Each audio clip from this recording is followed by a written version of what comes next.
बिस्मिल्लाहिर्रहमानिर्रहीम। सर जी, आज chapter number 12 है। Chapter number 12 blockchain and fintech. Sir जी, इसके नोट्स इंशाल्लाह आज आप लोगों के साथ शेयर हो जाएंगे। मेन टारगेट ये है कि पहले मैं आपको इसका कॉन्सेप्ट ज़रा थ्रू करा दूं। ब्लॉकचेन असल में है क्या, इसकी साइंस क्या है, वो बताना चाह रहा हूँ सर आपको। स्टोरी कुछ इस तरह से है। ट्रांजैक्शंस को रिकॉर्ड किया जाता है लेजर में। जी सर, ब्लॉकचेन की साइंस बड़ी सिंपल है। ट्रांजैक्शन को रिकॉर्ड किया जाता है लेजर में। लेजर ब्लॉक बनता है, ब्लॉक चेन के साथ कनेक्टेड होते हैं, उसे ब्लॉक चेन कहा जाता है। सिंपल सी बात। सर जी, जो ट्रांजैक्शंस हैं यहां से लेजर, लेजर से ब्लॉक और ब्लॉक आपस में कनेक्टेड होते हैं, तो उसे क्या कहते हैं? ब्लॉक चेन कहते हैं।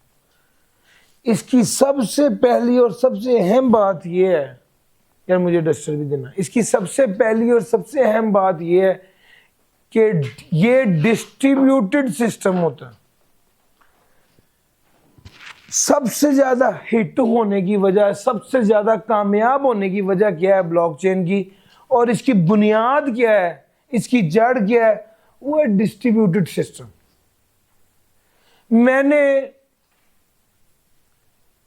आपको आपको आपको आपको आपको सबको अलैदा अलैदा अपने तौर पे नोट्स शेयर किए हैं। ये डिस्ट्रीब्यूटेड सिस्टम है।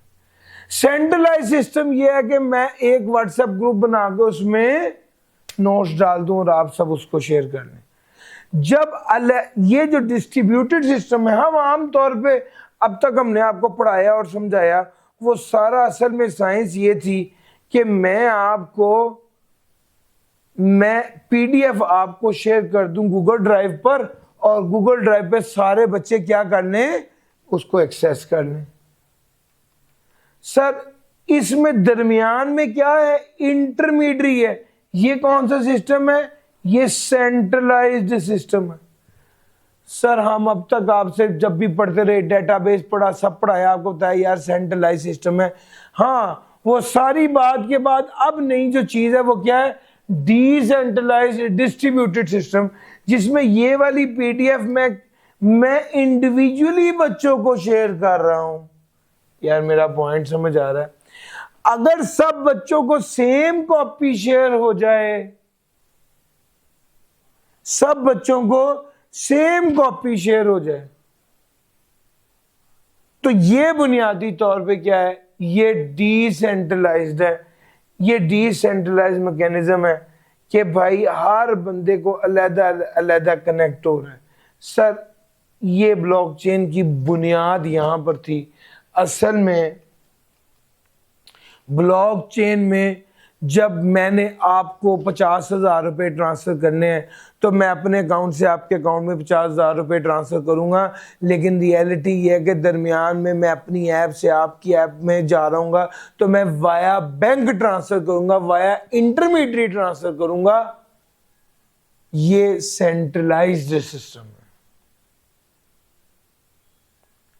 और अगर इंटरमीडिएट को दरमियान से निकाल दें और मैं डायरेक्टली आपके पास पैसा भेजना हूं, ये वाला जो सिस्टम होगा ये डिसेंट्रलाइज सिस्टम है। और ब्लॉकचेन के सिस्टम में यही खासियत है, ये डिसेंट्रलाइज्ड है और डिस्ट्रीब्यूटेड लेजर टेक्नोलॉजी को यूज करता है। नेटवर्क है, कंप्यूटर्स हैं, लोग कनेक्टेड हैं।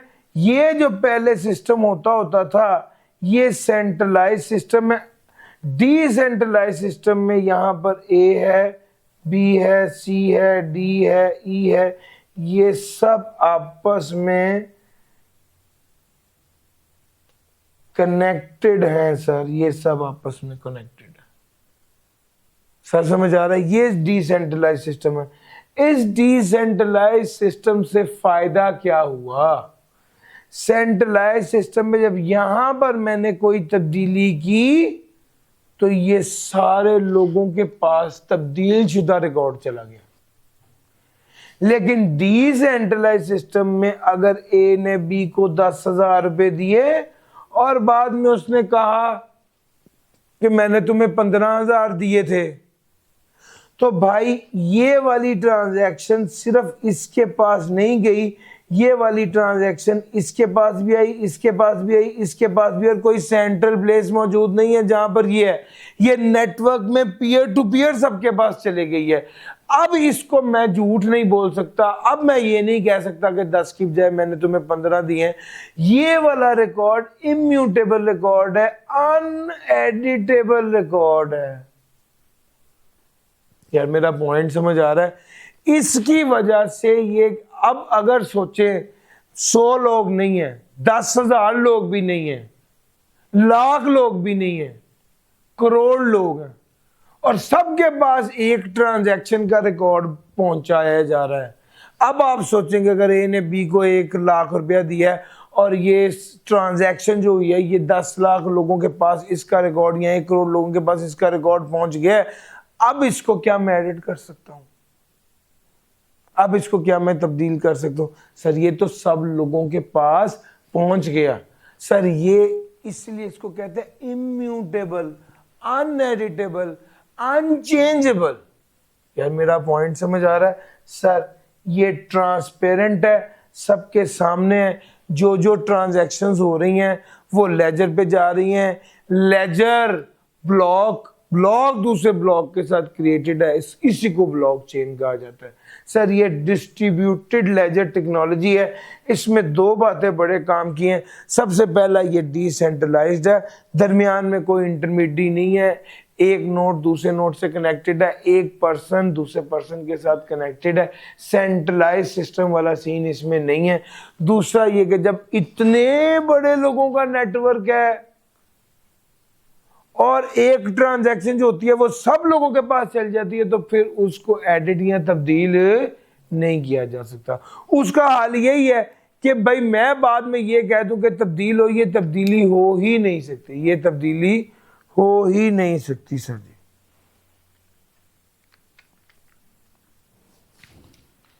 जी इसीलिए उसने कहा कि ये सिक्योर और टेम्पर प्रूफ सिस्टम है, ये सिक्योर है और टेम्पर प्रूफ है। बॉल टेम्परिंग का सुना हुआ है ना, वो बॉल में तब्दीली करते हैं।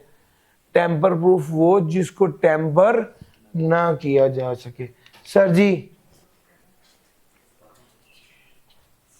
किस तरह से ट्रांजैक्शन ब्लॉकचेन में होती हैं और ब्लॉक किस तरह से क्रिएट होता है, जरा इसकी बात देख लीजिए। सबसे पहला स्टेप तो ये है कि ट्रांजैक्शन रिक्वेस्ट होती है, ये ट्रांजैक्शन हो जाती है तो ये ब्लॉक में रिप्रेजेंट होती है। Block is send to every node, block node में, the block is send to every node in the network.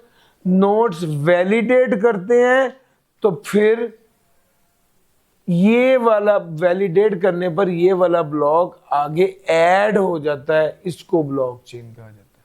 Sir जी मुझे ये स्टोरी मैंने आपको अभी बता तो दी है फौरी तौर पे, जिन लोगों ने पहले पढ़ा हुआ है वो तो पिक कर रहे हैं, लेकिन जिन लोगों ने पहले ये नहीं पढ़ा हुआ शायद वो इस बात को इस तरह पिक ना कर रहे हो। मैं ज़रा एक बार घुमा के आपको कॉन्सेप्ट बुनियादी देकर फिर दोबारा इसी तस्वीर पर लेके आता हूँ। सर जी ब्लॉकचेन असल में क्या है, ये बात तो आपको समझ आ गई कि ट्रांजैक्शंस का रिकॉर्ड मिलकर ब्लॉक बनाता है। ब्लॉक एक दूसरे से कनेक्टेड होती है, किस सूरत में? चेन की सूरत में, और जिसको क्या कहा जाता है? ब्लॉक चेन कहा जाता है। सर जी ब्लॉक चेन क्या है? इसमें ब्लॉक्स होते हैं। ब्लॉक क्या होता है sir? Building unit of a block chain. Block chain के अंदर क्या होता है सर? ब्लॉक चेन बुनियादी तौर पर लिस्ट ऑफ ट्रांजैक्शंस की बेस पर ब्लॉक बनता है। ट्रांजैक्शंस मिलती हैं तो ब्लॉक बनता है। एक ब्लॉक दूसरे ब्लॉक के साथ चेन की सूरत में कनेक्ट हो जाता है, उसको ब्लॉक चेन कहते हैं। हाँ जी, अब ब्लॉक चेन कहते हैं। ये बात आपको समझ आ गई तो मुझे अब थोड़ा सा आगे चलना है और अब बताना है कि ब्लॉक चेन में सीन होता क्या है। अब ये बात देखना सर जी, जो ब्लॉक होते हैं, ब्लॉक, हर ब्लॉक के अंदर क्या होता है, अब आपको ये समझ आ गया, ट्रांजैक्शंस मिलकर क्या बनाती हैं, ब्लॉक बनाती है। एक ब्लॉक दूसरे ब्लॉक से चेन के सूरत में कनेक्टेड होता है, इसको ब्लॉक चेन कहते हैं। यहां बात समझ आ गई। अब मैं जरा ब्लॉक के अंदर घुसने लगा हूं कि ब्लॉक क्या होता है और कैसे बनता है। ब्लॉक के अंदर ट्रांजैक्शंस होती हैं और जो ट्रांजैक्शन होती हैं उसकी बेस पर एक हैश बन जाता है। हैश क्या है सर? ये एक स्पेसिफिक नंबर है जो किसी ब्लॉक का होता है। वो कहते हैं it is the fingerprint of a block.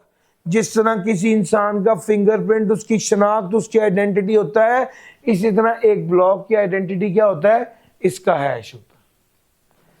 अच्छा, इससे अगला जो ब्लॉक है जो इसके साथ कनेक्ट हुआ, इसका भी हैश होगा। अच्छा, अब ये हैश कहां से निकलता है? जो ट्रांजैक्शंस इस ब्लॉक, सजी ब्लॉक के अंदर ट्रांजैक्शंस होती हैं, जो ट्रांजैक्शंस इस ब्लॉक में आती हैं उस ट्रांजैक्शन की बेस पर नंबर क्रिएट होता है जिसे हैश कहते हैं। जो ट्रांजैक्शन इस ब्लॉक में आती हैं उस ट्रांजैक्शन की बेस पर जो नंबर होता है उसे हैश कहते हैं। मैंने कहा हर ब्लॉक के अंदर जो ट्रांजैक्शन होती हैं उस ट्रांजैक्शन की बेस पर जो नंबर क्रिएट होता है उसको हैश कहते हैं। और हर ब्लॉक में प्रीवियस ब्लॉक का हैश भी होता है। हर ब्लॉक में प्रीवियस ब्लॉक का हैश भी होता है, तभी तो ये ब्लॉक दूसरे ब्लॉक के साथ जुड़ा होता है और इसको ब्लॉक चेन कहते हैं। ये ब्लॉक दूसरे ब्लॉक के साथ जुड़ा होता है और उसको ब्लॉक चेन कहते हैं। सर, ये ब्लॉक दूसरे ब्लॉक के साथ जुड़ा होता है और उसे ब्लॉक चेन कहते हैं। सर जी, अगर ये बात आपकी समझ में आ गई तो मुझे थोड़ा सा आगे चलना है और बात करनी है ब्लॉक चेन की। ब्लॉक चेन में साइंस ये है कि ये जो पिछला ब्लॉक है इसका एक हैश है। ये हैश किस बेस पर बना? जो ट्रांजैक्शंस हैं उस बेस पर बना। यार मेरा पॉइंट समझ आ रहा है? अगर कोई बंदा पिछले ब्लॉक में कोई तब्दीली करने की कोशिश करेगा तो उससे क्या होगा? इसका हैश तब्दील हो जाएगा। भैया हैश बना है ट्रांजैक्शन की बेस पर। जब ट्रांजैक्शन में कोई बंदा तब्दीली करने की कोशिश करेगा तो क्या होगा? इसका हैश तब्दील हो जाएगा। जब इसका हैश तब्दील हो जाएगा तो ये वाला ब्लॉक इस ब्लॉक के साथ हैश कॉमन की वजह से कनेक्टेड था, ये क्या हो जाएगा? डिसकनेक्ट हो जाएगा और ये जो चेन होगी ब्लॉक चेन की ये टूट जाएगी। सर मेरा पॉइंट समझ आ रहा है? ये असल सीन है, इसीलिए इसको कहा जाता है ब्लॉक चेन। इसको कहा जाता है ब्लॉक चेन। अब ब्लॉक चेन के अंदर होता क्या है कि भाई ब्लॉक के साथ दूसरा ब्लॉक जुड़ता है। हर ब्लॉक के अंदर ट्रांजैक्शंस होती हैं, उन ट्रांजैक्शंस की बेस पे उसका हैश नंबर बनता है और हर ब्लॉक के अंदर उससे पिछले का हैश होता है, तभी वो दोनों आपस में जुड़ते हैं। जब कोई बंदा ट्रांजैक्शन में तब्दीली करने की, टेम्पर करने की कोशिश करता है तो इसका हैश तब्दील हो जाता है। जब हैश तब्दील हो जाता है तो ये ब्लॉक चेन टूट जाता है और आइडेंटिफाई भी हो जाता है कि किसने हैश तब्दील करने की कोशिश की। यार मेरा पॉइंट समझ आ रहा है? जिस वजह से कोई बंदा टेम्पर नहीं कर पाता इस ट्रांजैक्शन को, इस ब्लॉक को, इस सिस्टम को।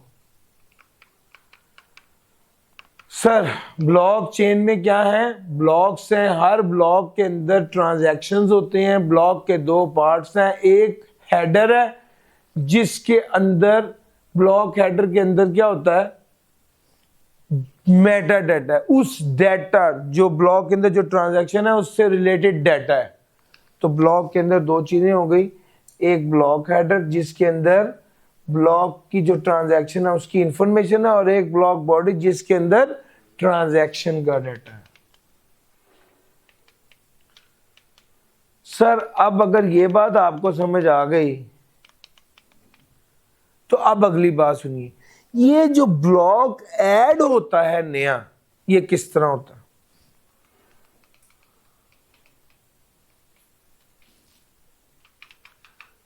जो ब्लॉक, एक ब्लॉक है उसमें ट्रांजैक्शन है, उसके साथ चेन है, उसके साथ अगली ब्लॉक है, उसके साथ अगला ब्लॉक है, ये जो ब्लॉक चेन में ऐड होता है ये किस तरह होता है? वो कहता है कंसेंसस मैकेनिज्म वो रूल है जिसके जरिए नेटवर्क एक स्टेट ऑफ ब्लॉकचेन पर होता है, और कंसेंसस अगर हो जाए, कंसेंसस का मतलब होता है इत्तेफाक राय, कंसेंसस का मतलब होता है इत्तेफाक राय।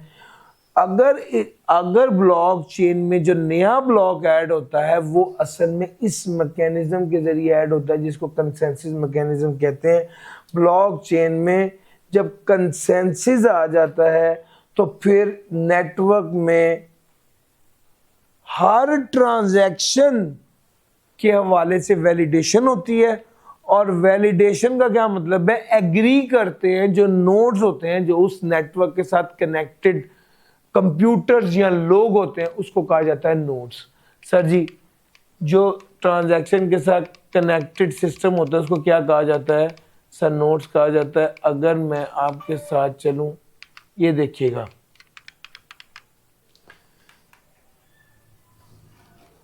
ये सारे लोग, इनको नोड्स कहा जाता है।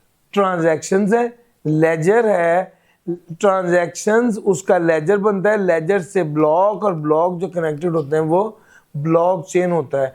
हर ब्लॉक का एक हैश नंबर होता है, और हर अगले ब्लॉक का जो है, अगला जो ब्लॉक होगा उसका हैश नंबर भी होगा, और हर ब्लॉक का पिछले का हैश भी होता है।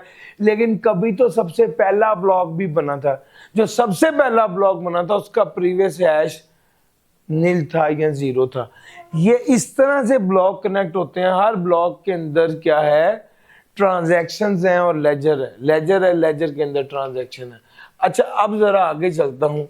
ब्लॉक की खसूसियात की अगर मैं बात करूं तो उसके अंदर सबसे पहले डिसेंट्रलाइजेशन का मतलब है कि ब्लॉक चेन डिसेंट्रलाइज्ड है। यहां पर सेंट्रल कंट्रोल नहीं है, यहां पर कोई कंट्रोल या डाटा ऑनरशिप जो है वो नेटवर्क के पास है, रादर देन कोई एक सिंगल अथॉरिटी हो। और अच्छा, अब जरा एक बात और देखो, ये जो सारे लोग हैं, इन लोगों सबके पास ब्लॉक चेन की कॉपी मौजूद है, अपडेटेड ब्लॉक चेन का सारा रिकॉर्ड और डाटा मौजूद है। ये बात आपको बताता चलूं। In a decentralised system like bitcoin, financial transaction occur between users without the need for central bank. यहां पर कोई सेंट्रल बॉडी मौजूद नहीं है। ये बिल्कुल ऐसा ही है जैसा डिसेंट्रलाइज सिस्टम में हमारा बिटकॉइन जो है, ये बेसिकली ब्लॉकचेन है। इसके अंदर कोई सेंट्रल बैंक या क्लियरिंग हाउस या सेंट्रल बॉडी नहीं है। सर जी, आपके मुल्क में इतने ज्यादा बैंक हैं और उन सब बैंक के ऊपर एक स्टेट बैंक है और क्लियरिंग हाउस है, इसका मतलब है कोई सेंट्रल बॉडी उनको चला रही है। लेकिन ब्लॉकचेन के अंदर कोई सेंट्रल बॉडी नहीं होती। सर, कोई सेंट्रल बॉडी नहीं होती। ट्रांसपेरेंसी का क्या मतलब है? सारा रिकॉर्ड विजिबल होता है, हर ट्रांजैक्शन उस ब्लॉक से रिलेटेड सारे लोगों को सेंड की जाती। मैंने आपको बताया इन सब के पास अपडेटेड रिकॉर्ड हर वक्त मौजूद होता है। जो ट्रांजैक्शन होएगी ब्लॉकचेन में वो इन सब के पास भेजी जाएगी। सेंट्रल बॉडी है, वहां से ये खुद कलेक्ट करते ना, सबको शेयर की जाती है। नेटवर्क में सब लोगों को जो नोड्स हैं उनको शेयर की जाती है। इथीरियम, आपको पता है जिस तरह बिटकॉइन है क्रिप्टो करेंसी, इस तरह ही इथीरियम भी है। इथीरियम के अंदर यूजर सारी ट्रांजैक्शन को ब्लॉकचेन में क्या कर सकते हैं? देख सकते हैं, व्यू कर सकते हैं, जिससे ट्रांसपेरेंसी इंश्योर होती है कि सब कुछ सबके सामने हो रहा है। जो एप्स जिनके जरिए वो ये ट्रांजैक्शन व्यू कर रहे होते हैं उसको क्या कहते हैं? डैप्स कहते हैं, और स्मार्ट कॉन्ट्रैक्ट्स। अच्छा, जरा अगली बात अगर आपके साथ करूं तो इम्यूटेबिलिटी का क्या मतलब है? सर जी, डेटाबेस मैनेजमेंट सिस्टम में ड्यूरेबिलिटी थी, याद है? एक बार जो ट्रांजैक्शन होगी इसमें कोई तब्दीली नहीं आएगी।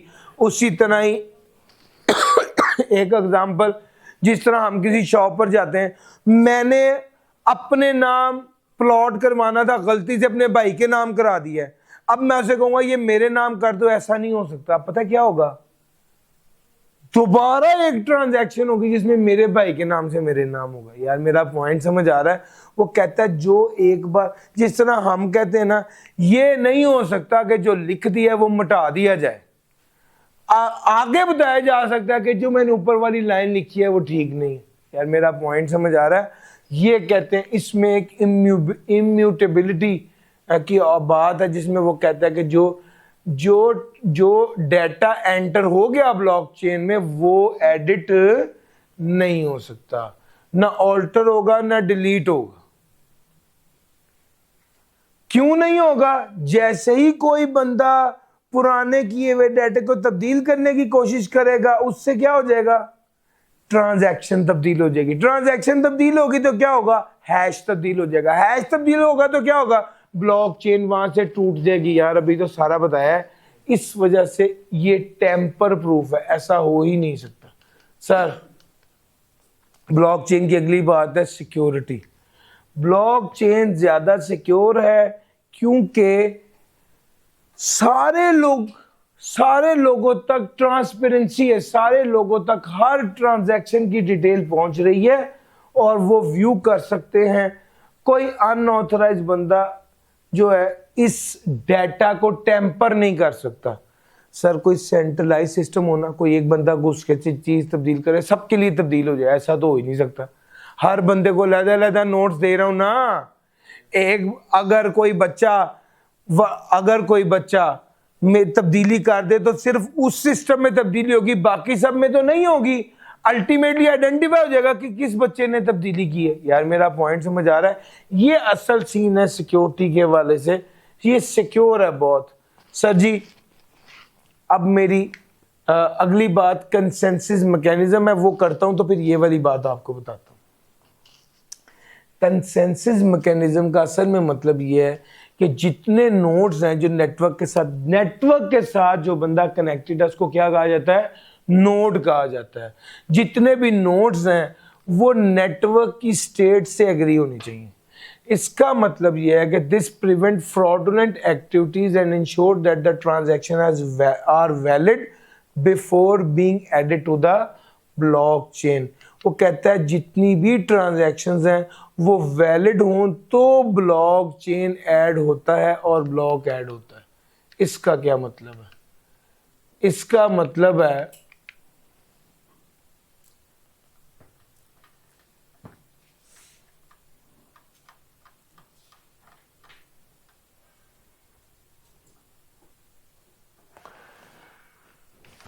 यहां वो कहना ये चाह रहा है कि जो नोड्स होते हैं ना, वो ब्लॉकचेन, वो नोड्स वो लोग होते हैं जो ब्लॉकचेन में कनेक्टेड होते हैं नेटवर्क के साथ। यहां पर एक डायग्राम थी जो मैंने आपको बताई थी, ये सर ये ट्रांजैक्शन इज रिक्वेस्टेड, एक ट्रांजैक्शन को रिक्वेस्ट किया गया, उससे क्या बन गया? ब्लॉक बन गया। ये block is send to every node in a network. ये जो ब्लॉक है ये सारे नेटवर्क्स को भेजा जाता है, किस मकसद के लिए? For validation. वैलिडेशन का मतलब है वैलिडेट करो कि ये ठीक है या ठीक नहीं। अब जरा यहां पर रुक के एक बात और सुनो। आप उस नेटवर्क के साथ कनेक्टेड हो, आपको ट्रांजैक्शन, आपके पास ट्रांजैक्शन आती है, अली ने इकराम को 5,000 रुपया देना है या 2 बिटकॉइन सेंड करने हैं, ठीक हो गया। इसके लिए अली के पास 2 बिटकॉइन कम से कम होना चाहिए, यस और नो? अच्छा, ट्रांजैक्शन हो रही है, अली इकराम को 2 बिटकॉइन शेयर करेगा, वैलिडेशन के लिए जाती है। जब देखा जाता है कि अली के पास तो खुद 1 बिटकॉइन है तो लोग इसको वैलिडेट नहीं करते। जब इसको वैलिडेट नहीं किया जाएगा तो ये एंटर नहीं होगा। लेकिन अगर मेजॉरिटी ऑफ द लोग इसको वैलिडेट कर देंगे तो क्या हो जाएगा, ये सिस्टम में ऐड हो जाएगा। जब सिस्टम में ऐड हो जाएगा तो ये इस तरह से ब्लॉकचेन एग्जिस्टिंग सिस्टम में ऐड होती है और ट्रांजैक्शन कंप्लीट होती है। यानी एक बात और काम की समझ लीजिए, आपने कोई ट्रांजैक्शन करनी थी तो आपको उससे पहले क्या करना था, वो ट्रांजैक्शन वैलिडेट करवानी थी। किन से? उन नोड्स से जो उस नेटवर्क में शामिल हैं। इन नोड्स ने इसको क्या कर दिया, ओके कर दिया, तो ये नई ट्रांजैक्शन या नया ब्लॉक जो है वो इस सिस्टम में ऐड हुआ। तो नया ब्लॉक तब तक ऐड नहीं होता जब तक एग्जिस्टिंग नोड्स उसको वैलिडेट ना कर दें। आपको बताता चलूं, अगर मेरे पास 1 बिटकॉइन है और मैं 2 बिटकॉइन करने की ट्रांजैक्शन करूं तो नोड्स इसको क्या कर देंगे, ना कर देंगे, वैलिडेट नहीं करेंगे, तो ये ट्रांजैक्शन एग्जीक्यूट नहीं हो सकेगी। सर अगर ये बात आपकी समझ में आ गई तो कंसेंसस मैकेनिज्म बुनियादी तौर पे यही है कि ये ट्रांजैक्शन वैलिडेट होगी और उसके बाद वो ब्लॉक सिस्टम में ऐड होगा, ट्रांजैक्शन वैलिडेट होगी। ये जो कंसेंसस मैकेनिज्म है, मैकेनिज्म कहते हैं तरीके को, कंसेंसस कहते हैं इत्तेफाक राय को। आपके ब्लॉक चेन में ब्लॉक ऐड होना है कंसेंसस मैकेनिज्म से। कंसेंसस मैकेनिज्म कहता है कि मेजॉरिटी ऑफ द लोग उस ट्रांजैक्शन से एग्री हो या उसको वैलिडेट करें। यार मेरा पॉइंट समझ आ रहा है? अब उसको वैलिडेट, ब्लॉकचेन में various participant perform specific role to maintain secure and validate the decentralised laser.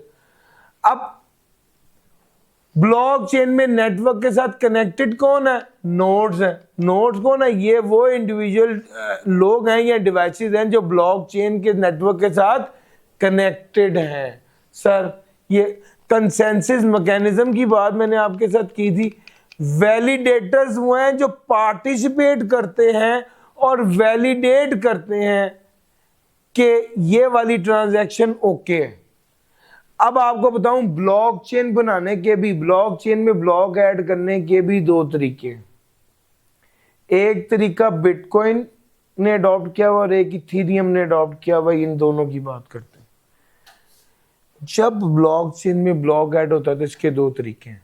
इस वक्त सारी ट्रांजैक्शंस जो हैं हो जाती हैं और एक ब्लॉक ने ऐड होना होता है तो गैस वर्क होता है, उसको कहते हैं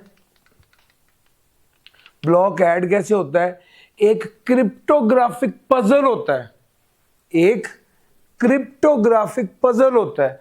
जो बंदा उस पजल को सॉल्व कर लेता है, जो बंदा उस पजल को सॉल्व कर लेता है और वो हैश वैल्यू को गेस कर लेता है, तो वहां पर एक ब्लॉकचेन ब्लॉक में ऐड हो जाता है। ब्लॉक ऐड हो जाता है। कब होता है? इसको कहते हैं प्रूफ ऑफ वर्क। ब्लॉक ने ऐड होना है तो इसके 2 तरीके हैं। ब्लॉक ने ऐड होना है कंसेंसस मैकेनिज्म से। कंसेंसस मैकेनिज्म में 2 तरीके हैं। एक तरीका क्या है? Proof of work. Proof of work कहता है कि आप कॉम्प्लेक्स मैथमेटिकल प्रॉब्लम को सॉल्व करेंगे और जो पहले सॉल्व कर लेगा उसको वो ब्लॉक ऐड कर लेगा। जो ब्लॉक ऐड कर लेता है उसे क्या मिलता है? रिवॉर्ड मिलता है।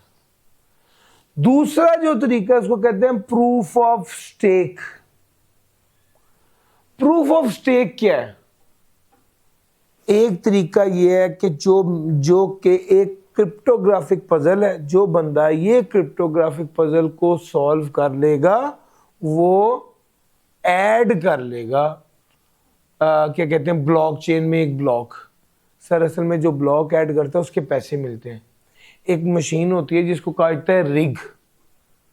ये रिग एक ऐसी मशीन होती है जो कि बहुत ज़्यादा बिजली लेती है और ये इतनी हीटअप होती है, इसके लिए बहुत ज़्यादा एसी लगाए होते हैं उन्होंने इसको कूल करने के लिए। इसका काम असल में ये होता है कि ये बेसिकली वो क्रिप्टोग्राफिक पजल सॉल्व करती है। क्रिप्टोग्राफिक पजल क्या है? थोड़ी सी बात इसकी कर लूँ, हम बहुत गहराई में जा रहे हैं। ऑल्दो मैंने सोचा था कि इसकी बस कुछ बुनियादी बातें आपको बता दूंगा। हमने रेगुलर क्लास में तो काफ़ी कुछ बात की थी। सर जी अब आप देखिए 16 हिस्सों पर मुश्तमिल एक ब्लॉक, एक नंबर है, 1 2 3 4 5 6 7 8 9 10 11 12 13 14 15 16। इस वैल्यू को गैस करना है, इस वैल्यू को गैस करना है, और इसकी वैल्यू मिनिमम क्या होगी और मैक्सिमम क्या होगी ये बताए थे। मिनिमम वैल्यू होगी कि ये सारे जीरो,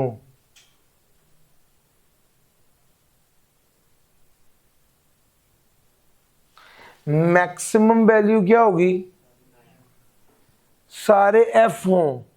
असल में ना ये जो गैस करना होता है ये हेक्सागोनल होता है। हेक्सागोनल में 0 से 9 तक तो सारे ठीक होते हैं, लेकिन उसके बाद 10 की बजाय क्या आता है ए, 11 की बजाय बी, 12 की बजाय सी, 13 की बजाय डी, 14 की बजाय ई, 15 की बजाय एफ। तो ये 16 हिस्सों पर मुश्तमिल काउंटिंग होती है। इसकी मिनिमम वैल्यू में सारे जीरो होते हैं, मैक्सिमम वैल्यू में सारे एफ होते हैं। अब इसको गैस करना, अब गैस करना के वैल्यू क्या होगी, मजाक तो नहीं है ना सर। वो रिग है, मशीनें गैस करती हैं, गैस करती हैं। अब ऐसा नहीं है कि वो एक बंदा गैस कर रहा है, बहुत से लोग गैस कर रहे होते हैं।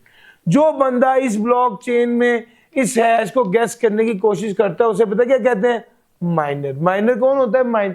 इस प्रोसेस को माइनिंग कहते हैं।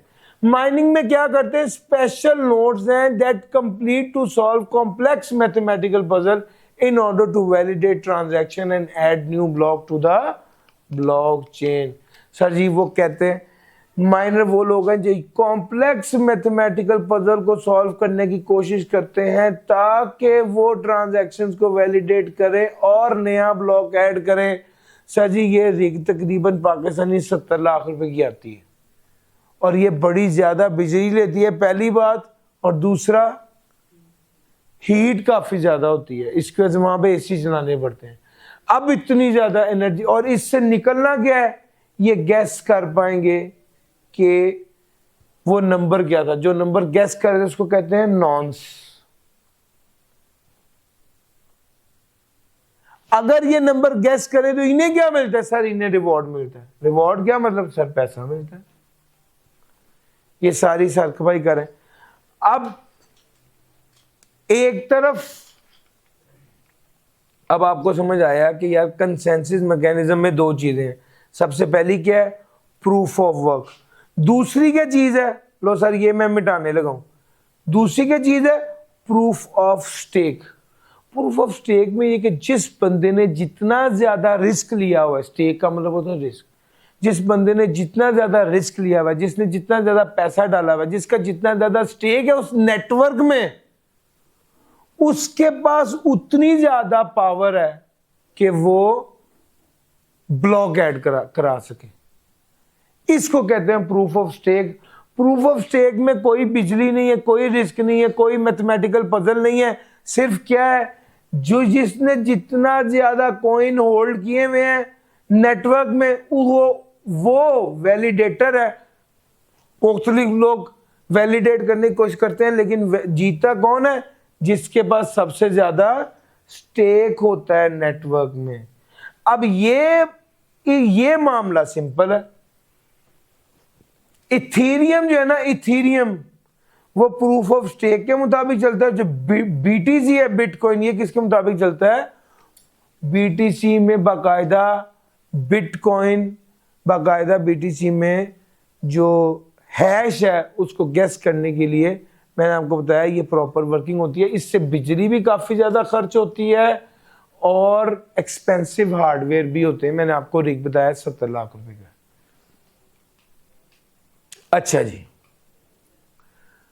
To most common consensus mechanism, एक प्रूफ ऑफ वर्क हो गया और एक प्रूफ ऑफ स्टेक हो गया।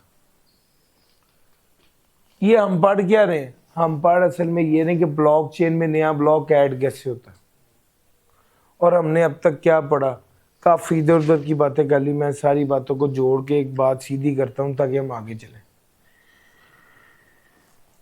ट्रांजैक्शंस लेजर में रिकॉर्ड होती हैं। पहली बात है, ब्लॉकचेन बुनियादी तौर पे डिस्ट्रीब्यूटेड लेजर टेक्नोलॉजी है। यहां पर सेंट्रलाइज सिस्टम नहीं है बल्कि डिसेंट्रलाइज सिस्टम। जब सिस्टम डिसेंट्रलाइज्ड होता है तो ये नोड्स आपस में कनेक्ट होते हैं, कोई सेंट्रल बॉडी नहीं होती जो इस सबको हैंडल कर रही होती। पहली बात। दूसरी बात यह है कि ट्रांसपेरेंसी है। दूसरी बात यह है कि ट्रांसपेरेंसी का क्या मतलब है सर? ट्रांसपेरेंसी का मतलब है कि जो कुछ हो रहा है सबके सामने हो रहा है, कुछ छुप छुपा के नहीं हो रहा। जो ट्रांजैक्शन हो रही है वो सब देख पा रहे हैं। दूसरी बात। तीसरी बात ये मैंने सारा बता दिया। तीसरी बात इम्यूटेबिलिटी है। जो ट्रांजैक्शन हो गई वो बाद में तब्दील, एडिट, डिलीट नहीं हो सकती। अच्छा जी। चौथी बात सिक्योर है, क्योंकि सब लोगों के सामने है। जहां पर कोई बंदा चेंज करने की कोशिश करेगा ब्लॉकचेन टूट जाएगी। ये बात हुई। चौथी बात ये, हाँ ये वाली बात सुनो, वो कहते हैं हैकर। अच्छा, अगर कोई बंदा है वो कहता है नहीं मैं पूरे नेटवर्क को ही कंट्रोल कर लेता हूं, तो सर अब आप सोचें, अगर एक नेटवर्क के साथ जुड़े हुए 1 करोड़ लोग हैं और एक बंदा सोचता है कि यार मैं एक ट्रांजैक्शन वैलिडेट कराऊं, और ट्रांजैक्शन वैलिडेट होनी है 51% लोगों के कंसेंसस के साथ। कंसेंसस मैकेनिज्म पढ़ा है ना? 51% लोगों के कंसेंसस के साथ। इसका मतलब है कि अगर कोई हैकर 2 नंबरी करना चाह रहा है तो उसको 51% लोगों के कंप्यूटर्स को हैक करना पड़ेगा ताकि वो 2 नंबरी कर सके, जो कि वर्चुअली इम्पॉसिबल है। जब 1 करोड़ से ज्यादा लोग आपके नेटवर्क के साथ जुड़े हुए हैं तो आप 51% लोगों के सिस्टम को हैक तो नहीं कर सकते। ये पॉइंट है। चूंकि 51% लोगों ने वो ट्रांजैक्शन वैलिडेट करनी है तो ट्रांजैक्शन होनी है। तो पॉइंट समझ आ रहा है? लो सर, ये वाली बात कंसेंसस मैकेनिज्म के साथ ही। ये मैकेनिज्म कहता है कि all nodes in a network ledger का जो भी स्टेटस है वो सब लोग उस पर एग्री होने चाहिए। फ्रॉडुलेंट एक्टिविटीज से प्रिवेंट होती है और ट्रांजैक्शन वैलिड सिर्फ तभी होगी, ट्रांजैक्शन ब्लॉकचेन में ब्लॉक तभी ऐड होगा जब वो पहले क्या हो जाएगा, ट्रांजैक्शंस वैलिडेट होंगी उसके अंदर। लो सर, पॉइंट ऑफ स्टेक में क्या होता है? पॉइंट ऑफ स्टेक जो इथीरियम है उसमें पॉइंट ऑफ स्टेक मैकेनिज्म है। वैलिडेटर जो है ना वो सिलेक्ट होते हैं number of coins they hold. मैंने आपको बताया वो पहले क्या करते हैं, इन्वेस्ट करते हैं, पहले रिस्क लेते हैं, पहले स्टेक लगाते हैं और वो स्टेक को होल्ड करते हैं अपने पास। उस नेटवर्क में उस स्टेक पर पैसा लगा के अपने पास होल्ड करते हैं। जिसके पास जितना ज्यादा स्टेक होता है वो उतनी ज्यादा बेहतर पोजीशन में हो सकता है कि ट्रांजैक्शन को वैलिडेट कर सके। सर जी, ये सारी बातें मैंने आपके साथ कर ली। ये 5 बातों के बाद हम वापस आते हैं इस तरफ और बात करते हैं। हाँ, ये ब्लॉक्स वाली बात भी कर ली थी आपके साथ। ब्लॉक्स में क्या क्या चीजें होती हैं ये बात भी कर ली थी। हैशिंग की मैंने सारी बता दी। ये क्या है? क्रिप्टोग्राफिक टेक्निक है जिसके जरिए डाटा को एक fix size string of character में तब्दील कर दिया जाता है। और hash is just like a unique fingerprint of a data. Sir ji, blockchain का एक हैश नंबर है, वो हैश नंबर उसकी पहचान है और वो एक यूनिक फिंगरप्रिंट है। और हैश डाटा में जैसे ही उस ब्लॉक में जो ट्रांजैक्शन है उसमें से कोई ट्रांजैक्शन भी तब्दील होगी तो उसकी वजह से उसका हैश तब्दील हो जाएगा। यार मेरा पॉइंट समझ आ रहा है? तो यानी जो हैश है वो क्या है असल में? स्ट्रिंग ऑफ कैरेक्टर है। और ये स्ट्रिंग ऑफ कैरेक्टर किस पे डिपेंडेंट होते हैं?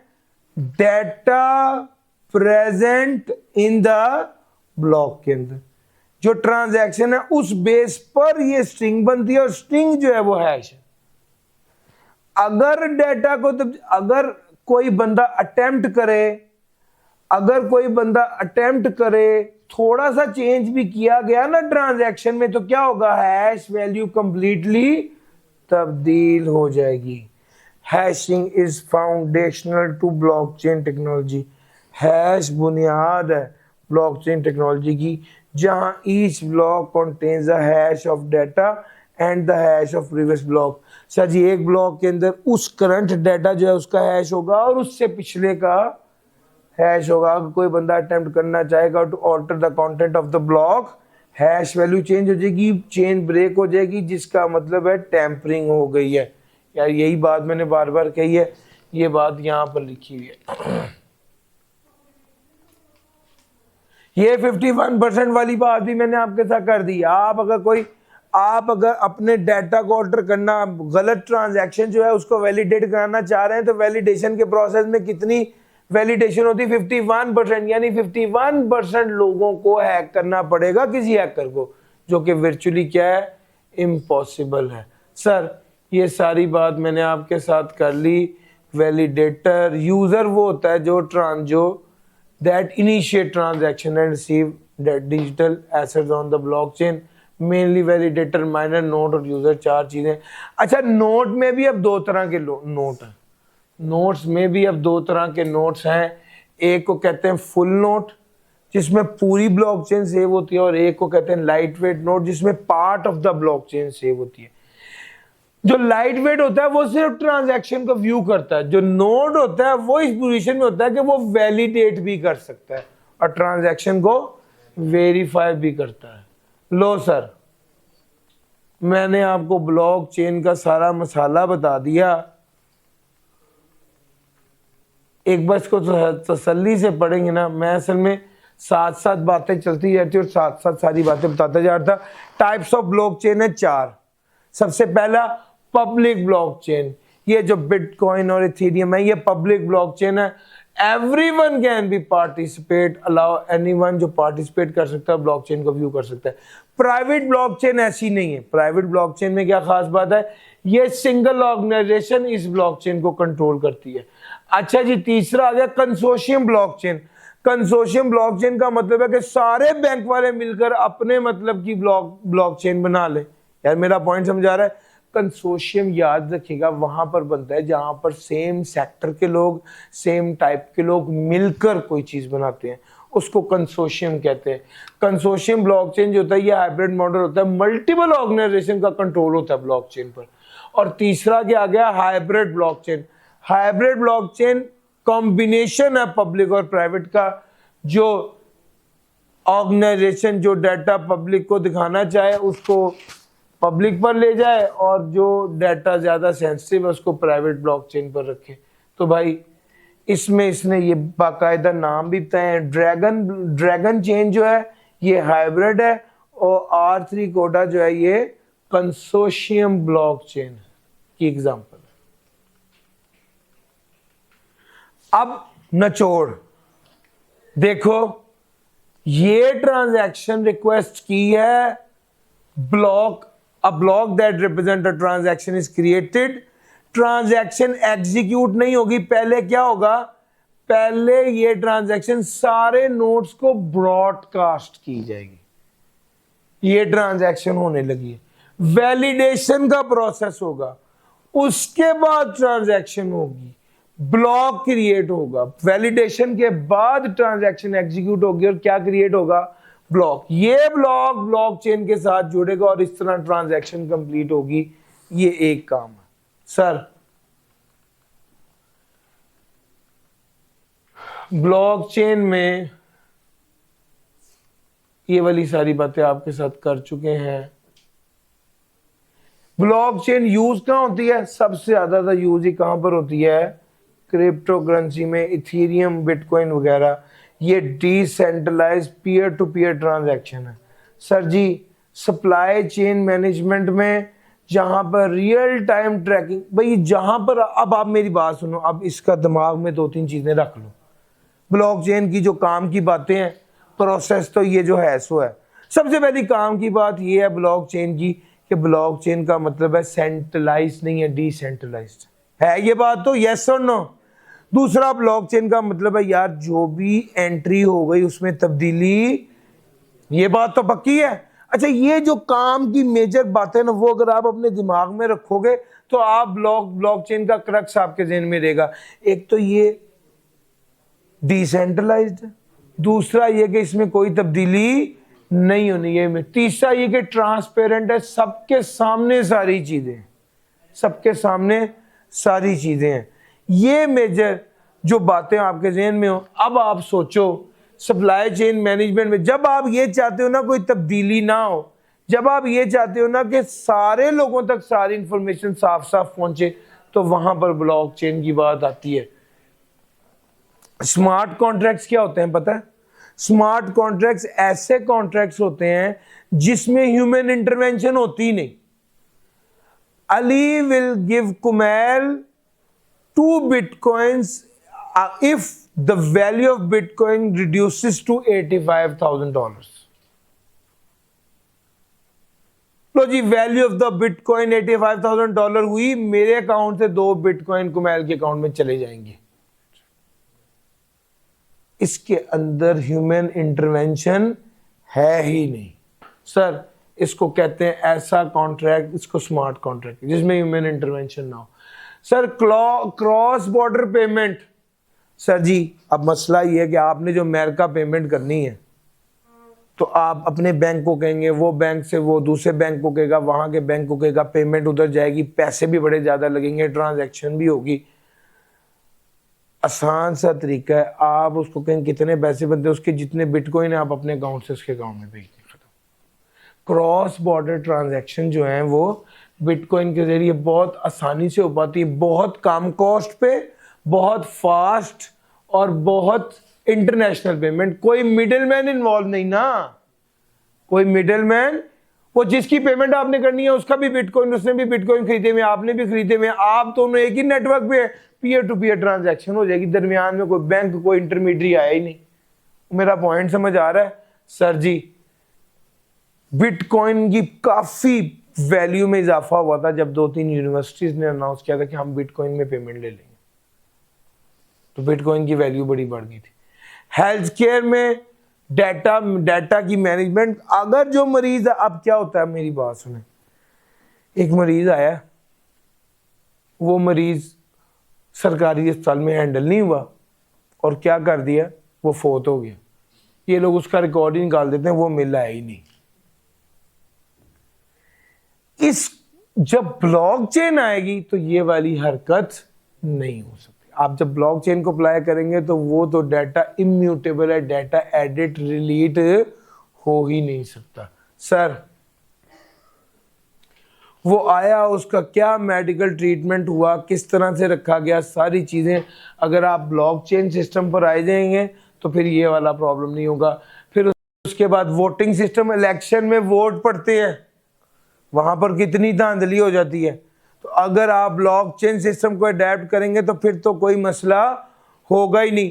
आप सोचे ना, आप सारे लोगों का वोट बना हुआ है, आप हर वक्त देख रहे हैं, एक वोट पड़ रहा है, 2 पड़ रहे, 3 पड़ रहे, 4 पड़ रहे, ऐसा तो नहीं ना होता सुबह से शाम तक वोट जो है वो फॉर एग्जाम्पल साइकिल को पड़ता रहा है तो शाम को पता चला स्कूटर जीत गए, ऐसा होता है ना सर जी। अब इसका मतलब यह है कि अगर आपके सबके पास, आपके पास एक्सेस है, आपके मोबाइल पर आ रहा है किसको वोट पाने हैं, तो भाईजान फिर इसका मतलब यह है कि फिर ये वाली हरकत नहीं हो सकेगी कि शाम को फैसला कुछ और आ जाए, फिर तो हर चीज सबके सामने हो रही होगी।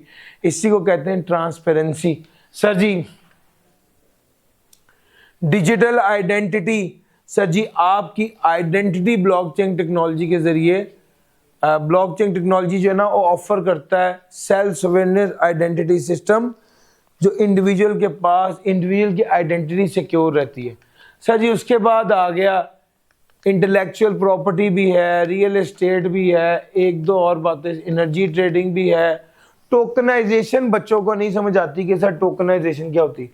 बजाय मेरे पास एक प्लॉट है जो 2 करोड़ का है, तो 2 करोड़ कौन ले पाएगा, बहुत कम लोग ले पाएंगे। मैं कहता हूं आप 2 करोड़ में इन्वेस्ट ना करें, मैं इस 2 करोड़ के 1000 हिस्से कर देता हूं, शेयर जिस तरह हम बनाते हैं उसको कहते हैं टोकनाइजेशन। तो वो क्या कहते हैं, कहते हैं यार 2 करोड़ की बजाय क्या करो 20-20 हज़ार रुपए के शेयर खरीद लो, 20-20 हज़ार रुपए का हिस्सा खरीद लो उस प्लॉट।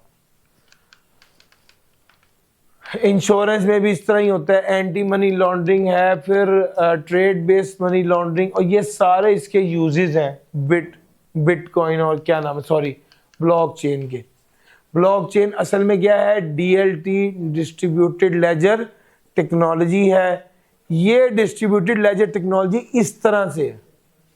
अब जरा एक चीज और समझिए, सेंट्रलाइज तो ये होता है आपको पता है, डिसेंट्रलाइज में इस तरह से कनेक्टेड है, ये भी नहीं है।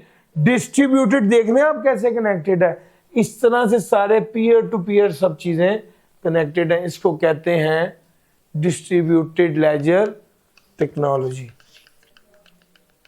इसी की एग्जांपल ये है। मैं अभी इस वक्त आपके साथ जो डिस्कस करना चाह रहा हूं वो है फिनटेक। फिनटेक क्या है, फाइनेंशियल टेक्नोलॉजी। फिनटेक क्या है, फाइनेंशियल टेक्नोलॉजी। फाइनेंशियल टेक्नोलॉजी में होता क्या है, फाइनेंस किसको कहते हैं, पैसे को। टेक्नोलॉजी वो वाली टेक्नोलॉजी जो फाइनेंस से रिलेटेड है उसे फाइनेंस टेक्नोलॉजी कहते हैं। इसमें काफ़ी ज़्यादा चीज़ें आ गई हुई हैं। आप देखिए, आप इसमें टेक्नोलॉजी ने इतना बड़ा रोल प्ले किया है कि वो बंदा जो आज तक कभी बैंक नहीं गया, आज उसका अकाउंट भी खुल रहा है और आज वो लोन भी ले रहा है बगैर कभी बैंक गए, लोन रीपे भी कर रहा है, इन्वेस्टमेंट भी कर रहा है। सर ये किस तरह मुमकिन हुआ, टेक्नोलॉजी के जरिए। इस टेक्नोलॉजी को जो फाइनेंस से रिलेटेड उसे क्या कहते हैं, फिनटेक। सर जी इसमें काफ़ी ज़्यादा बातें। फिनटेक में आपके पास जो जैज़ कैश है, आपके पास इजी पैसा है, आपके पास नया बैंक है, अभी एक नया और एक बैंक आया है मशरिक, ठीक हो गया, वो भी यही है। सर ये बेसिकली फिनटेक फाइनेंशियल टेक्नोलॉजीज़ है। सर इनको यूज़ किया जाता है, आपकी जितनी बैंकिंग ऐप्स हैं वो फिनटेक ही तो हैं। सर जी आप टेक्नोलॉजी के बगैर मनी डिपॉजिट कराना, आप खुद डिपॉजिट कराने जाते हैं, आप विड्रॉ कराने जाते हैं, लाइनों में लगे रहते हैं। लेकिन फिनटेक के साथ क्या है, मोबाइल ऐप्स है। फिनटेक के साथ क्या है, क्रेडिट कार्ड्स है। यार मेरा पॉइंट समझ आ रहा है, एटीएम है, बेसिकली ये फाइनेंशियल टेक्नोलॉजी है। अच्छा जी, डिजिटल पेमेंट्स आप कर रहे हैं, जितनी डिजिटल पेमेंट्स आप कर रहे हैं, ये सारी पेमेंट्स आप किस तरह कर रहे हैं, सर फाइनेंशियल टेक्नोलॉजी फिनटेक की वजह से ही कर पा रहे हैं। आपका जैज़ कैश, इजी पैसा, ये सब टेक्नोलॉजी की वजह से पॉसिबल है। मोबाइल वैलेट्स, आपके मोबाइल एप्पल पे है, गूगल पे है, सैमसंग पे है, ये सारे मोबाइल वैलेट्स हैं जिनके जरिए आप पेमेंट कर सकते हैं। सर जी क्रिप्टो करेंसीज, बिटकॉइन और इथेरियम, ये भी बुनियादी तौर पे इनके जरिए भी आप खास तौर पे cross border payment peer to peer कर सकते हैं फास्ट, और ये तो मैंने भी आपको बताया भी, ये भी फिनटेक ही है। कॉन्टैक्टलेस पेमेंट, सर जी असल में हुआ ये कि जब आया ना कोरोना, तो वो वायरस का बड़ा खतरा था। कार्ड मैंने आपको दिया, मुझे कोरोना वायरस था, आपको भी कोविड हो गया, साथ उसने स्वैप किया, उसके बाद जिसने किया उस सारों को भी कोविड हो गया। तो फिर एक ऐसी टेक्नोलॉजी आई थी जो कॉन्टैक्टलेस पेमेंट थी, जो एनएफसी थी। वो क्या करते हैं, वो आप टच नहीं करते, वो थोड़े फासले पर रखते हैं तो वो डिटेक्ट कर लेते हैं। उसको एनएफसी कहते हैं, नियर फील्ड कम्युनिकेशन। और क्यूआर कोड्स, क्यूआर कोड में भी क्या होता था, क्यूआर कोड में आप टच तो नहीं ना करते, थोड़ा सा पीछे रख के ही पेमेंट कर देते हैं, वो स्कैन कर लेते हैं। तो उसमें जब वायरस आया था तो ये वाली टेक्नोलॉजी काफ़ी हिट हो गई थी।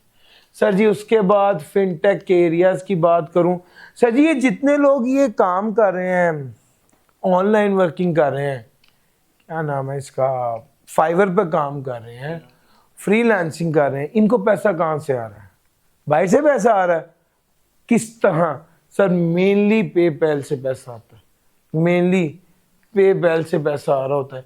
ये भी बुनियादी तौर पर इसने ऑनलाइन पेमेंट को, अब लोग डायरेक्टली पैसा रिसीव कर पाते हैं, इंस्टेंट ट्रांजैक्शन हो जाती है, पेमेंट भी सिक्योर है, एनक्रिप्शन टेक्नोलॉजीज भी हैं, और तीसरा क्या है, मोबाइल ऐप के जरिए इसको आप मोबाइल ऐप के ज़रिए, मोबाइल डिवाइसेस के ज़रिए आप इसको हाथ से भी कर सकते हैं, विड्रॉ भी कर सकते हैं, इस्तेमाल भी कर सकते हैं। सर जी दूसरे नंबर पे आ गया लैंडिंग एंड क्रेडिट। अब सुन लो, इसमें अगला एक पॉइंट है, आपको लोन चाहिए या आप इन्वेस्ट करना चाहते हैं। ये दो बातें इसमें, ये दोनों फाइनेंशियल बातें हैं ना। फाइनेंस का मतलब ही पैसा है, या पैसा लगाना है या पैसा खर्चना है। अच्छा, अब इसके अंदर एक प्लेटफॉर्म आया peer to peer. Peer to peer क्या करता है सर जी? क्या नाम है इसका यार, ये जो चीजें खरीदनी बेचनी हो सेकंड हैंड, तो कौन सी वेबसाइट है? OLX। OLX क्या करता है? चीजें खरीदनी, बायर को बायर से, बायर सेलर आपस में जोड़ देता है। सर इसी तरह ही फिनटेक की ऐप है पीयर टू पीयर, P2P। एक बंदा कहता है मैंने इन्वेस्टमेंट करनी है, बैंक कितने परसेंट दे रहा है? 8%। एक बंदा कहता है मैंने लोन लेना है, बैंक कितने परसेंट पर लोन देता है? 12% पे। यार मेरा पॉइंट 4% का गैप है। आप इन्वेस्टर हो, आपको इन्वेस्टमेंट करनी है, मुझे लोन चाहिए, आप और मैं मिल जाते हैं इस ऐप के जरिए। अल्लाह पाक शुक्र। और सर ये जो OLX है, इसमें भी क्या होता था? बेसिकली तो OLX जब नहीं होती थी तो हम अपनी चीज कबाड़िए को बेचते थे और कबाड़िया आगे बेचता था, ऐसा ही था ना। अब क्या हो गया? OLX आने से दरमियान का कबाड़िया निकल गया। इसी तरह ही बैंक को निकाल दिया, लेकिन दरमियान में कुछ मसाइल हैं, लोग जो पैसे लेके भाग जाते हैं और जो चीज़ें हैं वो उसकी वजह से वो उतना सक्सेसफुल नहीं है, ख़ासतौर पे पाकिस्तान जैसे मुल्क में। सर फिनटेक जो है ना, इसमें ऑल्टरनेट और भी क्रेडिट स्कोरिंग। अब मसला ये रह गया एतमाद वाला, क्या ये बंदा काबिल एतमाद है? उसकी क्रेडिट को देखना बड़ा ज़रूरी हो गया। फिनटेक कंपनी ने नई मॉडल्स बनाए क्रेडिट को असेस करने के, जो नॉन ट्रेडिशनल। अब आप देखिए, मुझे वो याद आ गया कि हमारा एक दोस्त है, उनके जानने वाले जो हैं उसने लोन लिया और उन्होंने लोन, बड़ी ज़्यादा ऐप्स हैं आज तो, आपको लोन चाहिए, वो बंदा कहता है कि जी मैं तो बड़ा मुश्किल में था, मेरे बच्चे की तबीयत ख़राब थी, शुक्र है इस ऐप का, इससे मुझे 10 मिनट में 4,000 रुपये का लोन आ गया। अब उसने पे करना है, नहीं पे करेगा तो एक दिन का 1% इंटरेस्ट पड़ता जा रहा है ना, रोज़ का 500 रुपये पड़ते जा रहे हैं उसको। वो जनाब वक्त आया, उसने पैसे ले लिए, अब खा भी गया, अब उसके बाद पैसे हैं नहीं। अब वो बंदा कराची भाग गया। अब वो कर क्या रहे हैं, जो बैंक वाले हैं उन्होंने उसको फ़ोन किया, उसने फ़ोन बंद कर दिया। अब वो उस फ़ोन में जितने कॉन्टैक्ट्स थे, उन कॉन्टैक्ट को सबको फ़ोन कर कह रहा है, अस्सलाम वालेकुम जी, आप अकरम को जानते हैं? ये मैं फ़लाँ बैंक से बात कर रहा हूँ, इसने हमारे पैसे खा लिए। अब उसका मसला है कि भाई उसके इर्द गिर्द के जो 200 कॉन्टैक्ट है वो डिटेल सारी, जब उसने कहा ना जी आप एग्री करते हैं, आप शेयर करना चाहते हैं डिटेल, तो उस वक्त तो आप इसमें थे कि 50,000 रुपये आए बस, बाकी ठीक है, यस यस यस। उस यस में आपने कॉन्टैक्ट सारे शेयर कर दिए थे उस बैंक को।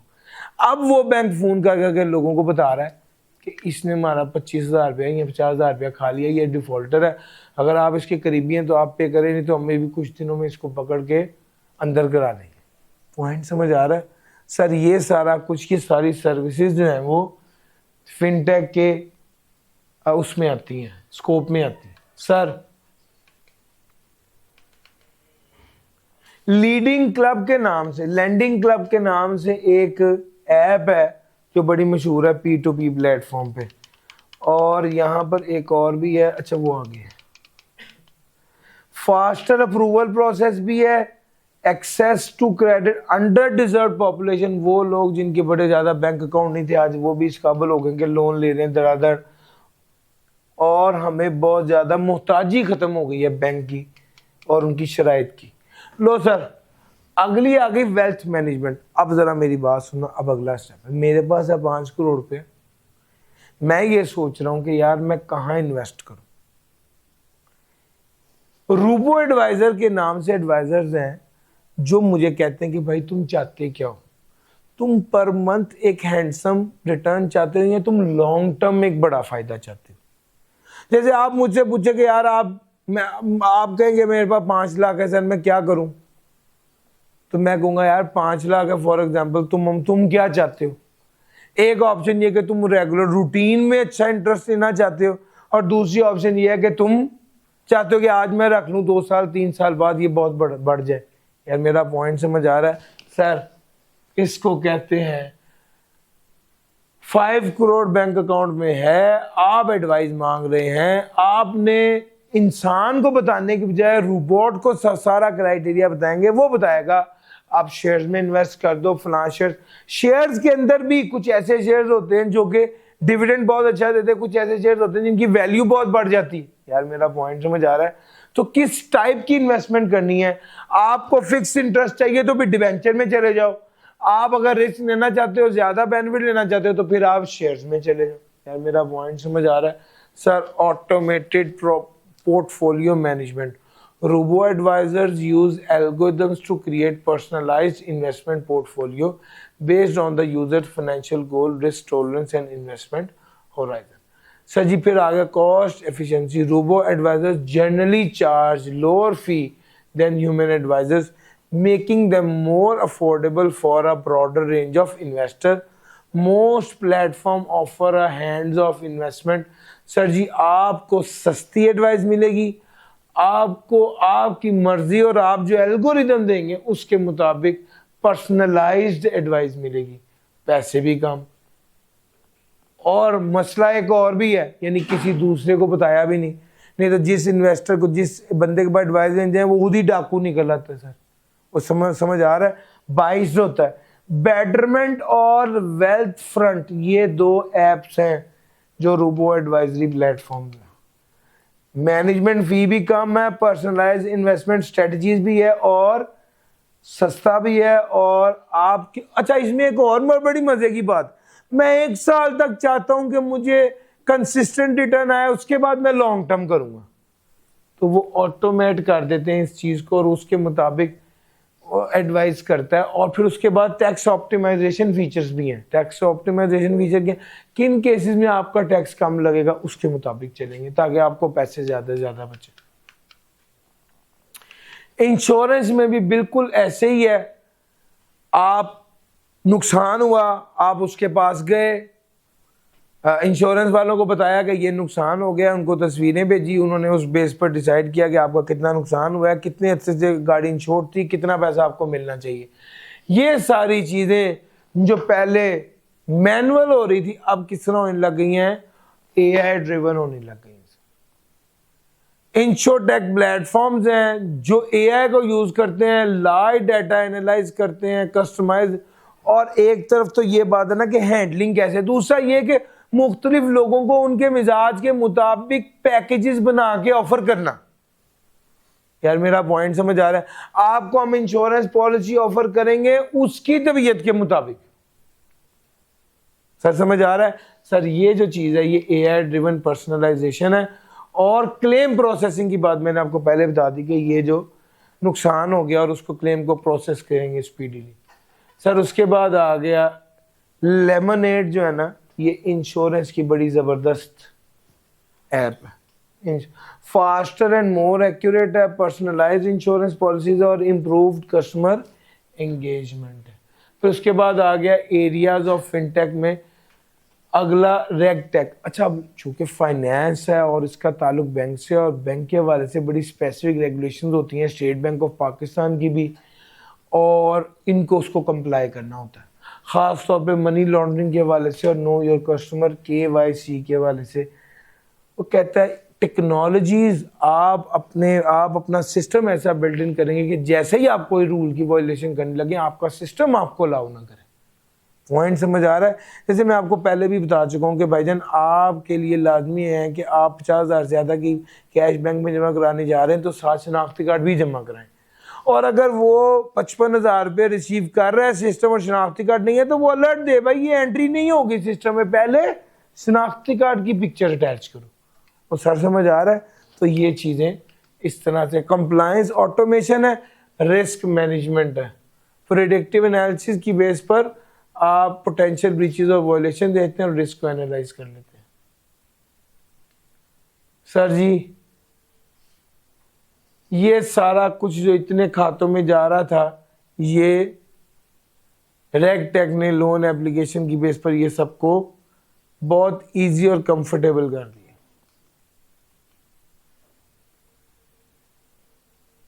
की एरियाज ऑफ फिनटेक में एक अगली बात है जी, नेम स्क्रीनिंग। नेम स्क्रीनिंग क्या है सर? नाम को स्क्रीन करना। सर ये जो आपकी एग्जिट कंट्रोल लिस्ट होती है ECL, इसमें भी नेम स्क्रीनिंग होती है ना।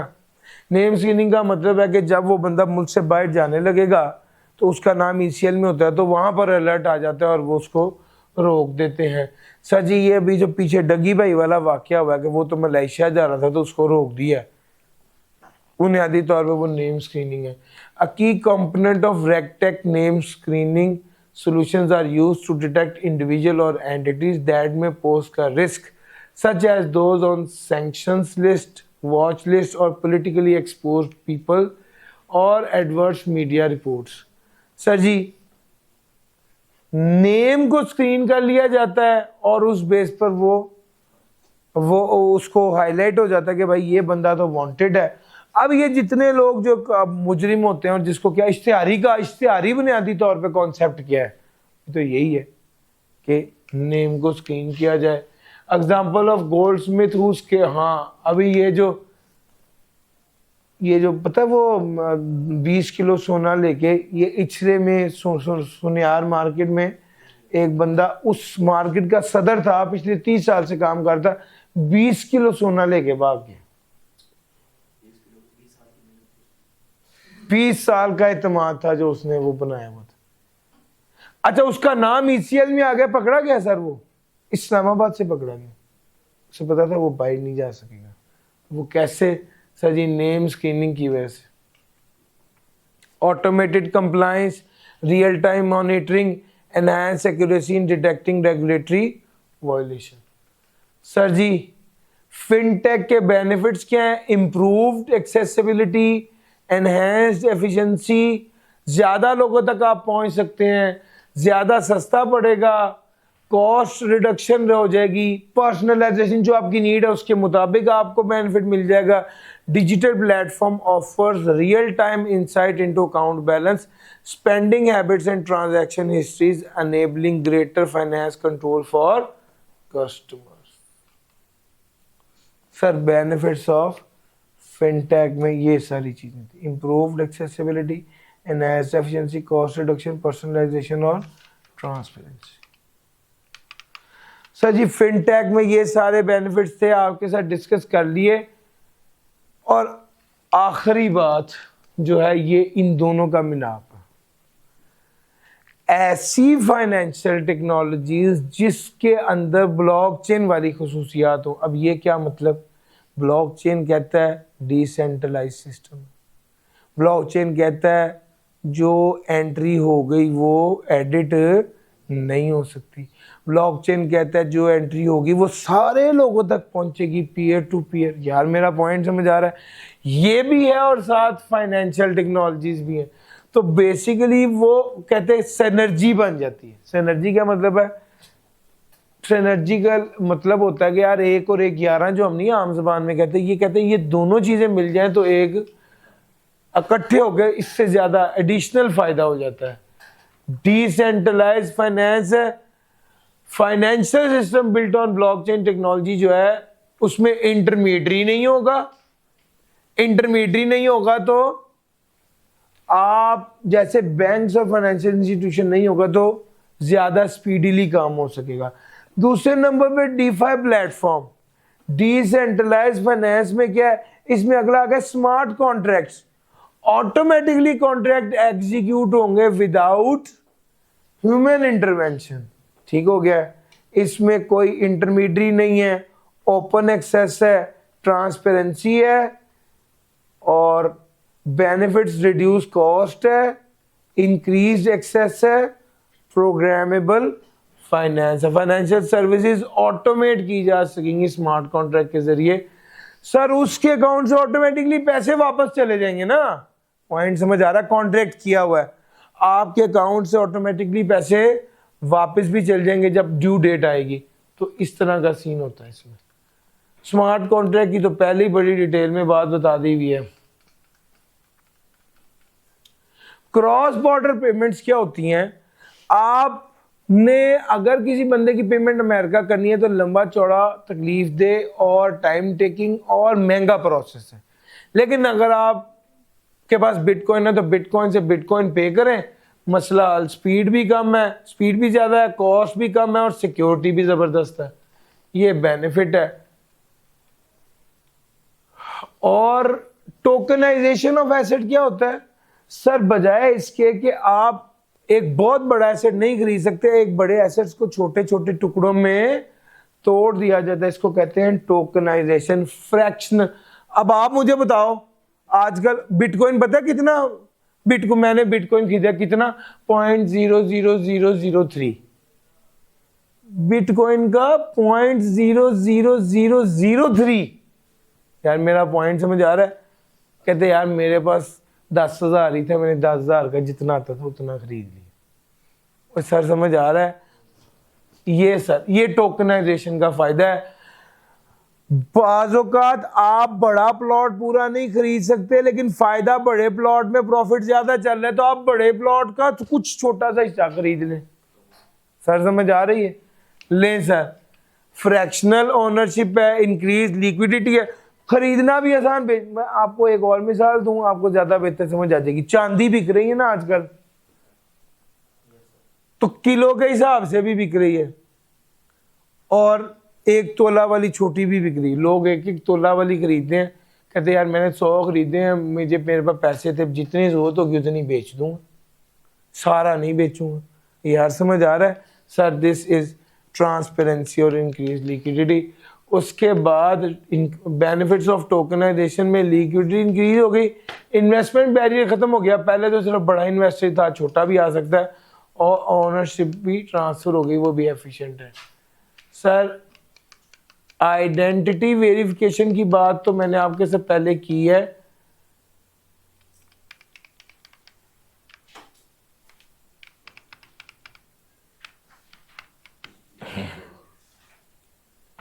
जब आइडेंटिटी वेरिफिकेशन होती है तो यूजर का कंट्रोल, इंडिविजुअल के कंट्रोल भी पूरा होता है आइडेंटिटी के ऊपर, और डाटा भी सिक्योर रहता है और शेयरिंग भी एफिशिएंट होती है। और दूसरे नंबर पे प्राइवेसी इंश्योर होएगी, सिक्योरिटी इंश्योर होएगी और फाइनेंशियल इंस्टीट्यूशन वेरीफाई कर सकेंगे और ऑन बोर्डिंग जो है वो फास्ट हो जाएगी।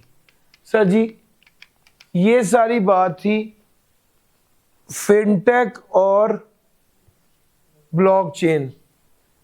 ये थोड़ा ज्यादा टिकी एरिया है, लेकिन मुझे लगता है कि यार इसमें से एक सवाल लाजमी आना है।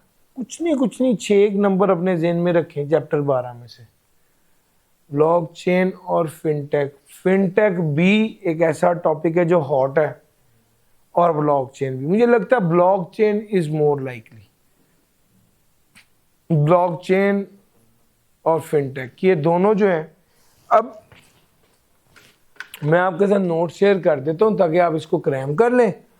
और दूसरे नंबर पे क्या कहते हैं इसको यार याद कर लें, क्योंकि मुझे लगता है जो स्पेसिफिक एरियाज उसने बताए हैं। मुझे कल एक बच्चा पूछा था कौन सा चैप्टर छोड़ दूं मैं सिस्टम में से। यकीन माने मुझे समझ नहीं आई थी मैं उसको क्या कहूँ, क्योंकि चैप्टर 7 अब वो सारे टॉप, देखो हर चीज अलग-अलग है।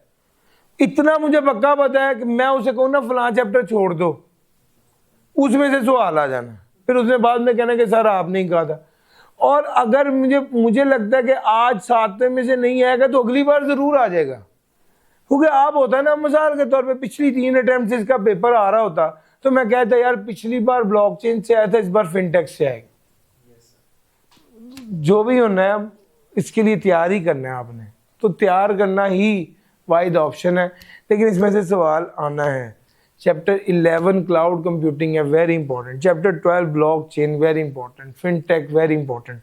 तो मुझे तो 9वां और 10वां आर्टिफिशियल इंटेलिजेंस टेक्नोलॉजी के पेपर में वो एआई नहीं पूछेगा तो क्या पूछेगा? इंपॉर्टेंट। 8वां ईआरपी इंपॉर्टेंट। तो सर समझ आ रहा है? तो 7वां इंफॉर्मेशन टेक्नोलॉजी है, उसके अंदर स्केलेबिलिटी वाले कॉन्सेप्ट्स और जो फ्लेक्सिबिलिटी वाले कॉन्सेप्ट्स हैं वो बड़े इंपॉर्टेंट है। डिजिटल डिसरप्शन है, मुझे तो लगता है भाई कि अकाउंटेंट जो हैं वो उनकी जॉब जा रही है, उन्हें अपने आप को अपग्रेड करना है तो वो करना चाहिए। तो अब जब मैं ये सारी बात करता हूँ फिर आप कहते हैं कि तो सारे ही हो गए हैं, तो सर सारे ही करने चाहिए। वैसे बहुत ज़्यादा टाइम अभी नहीं चला गया कि आप इस पॉइंट ऑफ टाइम पे ये सोचें, करना चाहिए, अभी मेहनत करें। मैं तो अभी भी कह रहा हूँ, आज भी मैंने बच्चे को कहा कि यार आप 1 घंटा लेक्चर लेके 4 घंटे पढ़ो सिर्फ डाटा को, उससे ज़्यादा नहीं, काफ़ी है। 4 घंटे आप पढ़ लो, अव्वल तो उससे ज़्यादा आपसे खुद पढ़ा भी नहीं जाना, चाहे आप जितने मर्जी पढ़ेते हैं, लेकिन ये है कि कम देर पढ़ें और फोकस से पढ़ लें, वो ज़्यादा बेहतर है बजाय कि सारा दिन डाटा की किताब लेके बैठे रहें और शाम को किताब जाग रही और आप फिर भी सो जाएं। मुझे 1-2 बच्चों का ये भी मैसेज है कि सर सही बताऊं, जब मैं डाटा की किताब लेके बैठता हूँ नींद बड़ी आती है। तो बात यह है कि सर डर के आगे ही जीत है, ये आपने करना है। और मैंने अपने तौर पर रिवीजन में भी कोशिश की है कि कोई टॉपिक छूट ना जाए। चैप्टर 15 है, इंशाल्लाह ये कल कर लेंगे तो ये एरिया कवर हो जाएगा। डन सर जी। Distributed ledger, distributed ledger basically जो सबसे पहले मैंने सारी स्टोरी सुनाई है कि ये तकसीम बेसिकली है, ये सेंट्रल नहीं है, ये डिसेंट्रलाइज्ड है, तो वो डिस्ट्रीब्यूटेड लेजर की बात ही थी ना सर जी। नहीं कोई मसला नहीं है, वो पहले ना हमने वो वाली बात की है, एक बार देख लीजिएगा जी सर। डन है सर जी। ले सर आज के लिए इतना ही था, कल इंशाल्लाह हम चैप्टर 15 की बात करते हैं और उसको भी खत्म करते हैं। Thank you ji.